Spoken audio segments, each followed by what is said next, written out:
Kumusta? Naisip mo na ba kung gaano ka-critical ang bawat salita, bawat numero sa isang legal na dokumento? Lalo na sa search warrant. Paano kung dahil lang sa isang maling detalye, isang sabihin na nating malabong description, mababawiwala ang isang buong operasyon at pwedeng makalaya ang akusado? Yan ang sisilipin natin ngayon. Maligayang pagdating.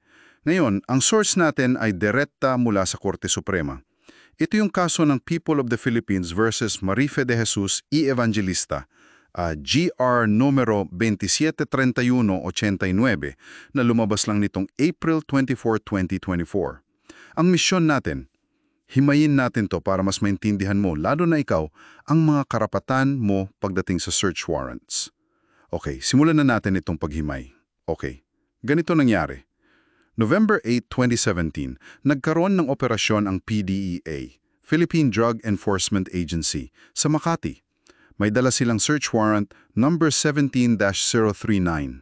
Ang nakalagay na address, No. 238 Uliman Compound, Pateros Street, Bargia Olympia, Makati City. Ang target daw dito ay sina Cesar Uliman, itong si Marife de Jesus nga, at may iba pa silang kasama. So naghaluhog ang PDEA, una sa second floor kung nasaan daw si De Jesus, tapos pati sa ground floor. At ayun, may nakita silang hinihinalang shabu. Medyo marami-rami, mga 29 grams, plus mga drug paraphernalia pa. Dahil dito, inaresto si De Jesus, si Jerry Enriquez at 4 pa. 6 silang lahat. Oo. Tapos pagdating sa Regional Trial Court sa RTC, nahatulan si De Jesus, 3 counts yun under RA 965. Una, Section 6, yung maintaining a drug den. Pangalawa, Section 11, illegal possession of dangerous drugs. At pangatlo, Section 12, illegal possession naman ng drug paraphernalia. Balit 3 yun sa kanya. Si Jerry Enriquez naman, nahatulan din pero sa Section 15 yung drug use kasi nag-positive siya nung sa test. Yung 4 na iba pa, na-acquit. Kulang daw sa ebidensya laban sa kanila. Grabe, 3 conviction agad kay De Jesus sa RTC. Akala mo tapusin na, no? Pero hindi pa pala. Umakyat pa sa Court of Appeals. Ano naman ang sabi ng CA? May nakita na ba silang problema doon? Ayun na nga, sa CA medyo nag-iba ang hip ng hangin. Pinagtibay pa rin nila na valid daw yung search warrant. Yun ang sabi ng CA. Pero inakwit nila si De Jesus dun sa 2 kaso, yung Section 6, drug den, at Section 12, paraphernalia. Pati si Jerry Enriquez inakwit din sa Section 15 sa drug use. Ang rason daw kulang yung ebidensya para mapatunayan lahat ng element ng mga krimen na yun. So nabawasan yung conviction ni De Jesus? Oo, nabawasan. Ang natira na lang sa kanya yung conviction para sa Section 11, illegal possession of dangerous drugs. Dahil may conviction pa rin, kahit isa na lang, dinala na ni De Jesus yung kaso niya hanggang Korte Suprema. Appeal, kumbaga. Dito na ngayon papasok yung pinaka-crucial na tanong, no? Pagdating sa Supreme Court, ano yung naging pinaka-issue? Balidala ba yan? Tama ba? Tama. 2 pangunahing tanong ang sinagot ng Korte Suprema. Una, valid ba talaga yung search warrant 17-039? Kasi kung valid, ibang usapan. At ikalawa, kung sakaling hindi valid yung warrant, may natitira pa bang sapat na ebidensya para mahatulan pa rin si De Jesus doon sa natitirang kaso niya, yung Section 11? At ano ang naging atol ng Korte Suprema? Ito naman yung pinaka-highlight, ano? Ang hatol ng Korte Suprema sa panulat ni Justice Leonen ay malinaw, hindi valid ang search warrant. Bagsak. Bakit daw? Anong specific na problema? Kasi direkta itong lumabag sa ating konstitusyon, Article 3, Section 2. Sinasabi doon na ang search warrant ay dapat particular na inilalarawan ng lugar na hahaluguhin, particularly describing the place to be searched. Yan ang requirement. Itong warrant na to, ang daming problema. Una, yung address mismo, yung No. 9238, address pala yun ng katabing bahay, hindi mismo ng Oliman Compound. Teka, seryosong mali yun, di ba? Ibang bahay pala yung numero. Oo, Malaking bagay yun. Tapos, pangalawa, yung mismong Oliman compound, hindi pala iisang bahay lang yun. Meron palang 8 magkakaibang pinto o unit sa loob. Imagine, 8. Inamin pa nga ng isa sa mga PDA agents, si IO1 Mandit, na parang 3 magkakahiwalay na structures o bahay yung nasa loob ng compound.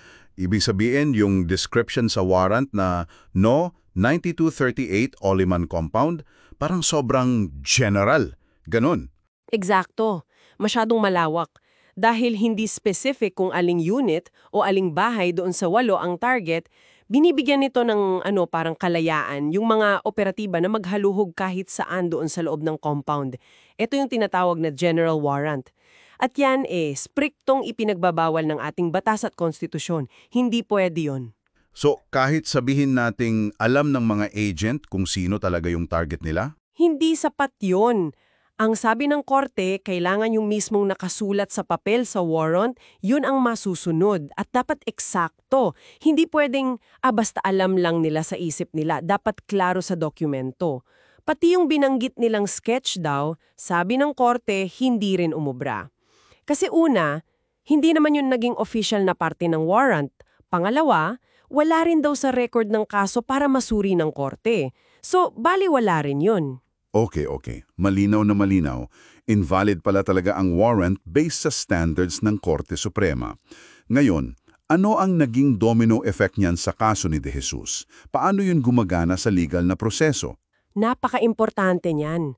Dahil nga invalid yung search warrant, ibig sabihin, yung mismong paghahalughog na ginawa based doon sa warrant na iyon ay itinuturing na illegal.